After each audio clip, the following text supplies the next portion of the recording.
કેમ વિઘન ના આવો આવી જાય તો સારું, પણ એ દાડે આપવા દેતા નહીં. પેલા ગણપતિ બેહાડી એક વિઘન ના આવો. ગણપતિ ઘણું કેવા આવે કે આવો તો સારું હલ્યા, પણ કે ના વિઘન ના આવો. એના પછી તમારા નોમનો ગોણો ગવાઈ. ભાઈને તો કોટી વરમાળા હાથે નાન કેટલું ગઈ નોખ્યું. ભાઈને તો આનંદનું પાન ના હોય.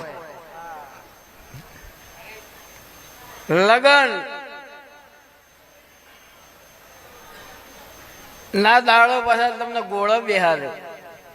તમારો વરઘોડો કાઢી કે આજથી વરઘોડો નીકળ્યો ધોન રાખજે. અને તોય વરરાજા આનંદમાં હોય. એટલે મને કાલ વિચાર આવ્યો કે ઘોડો કેમ હાલતા છે.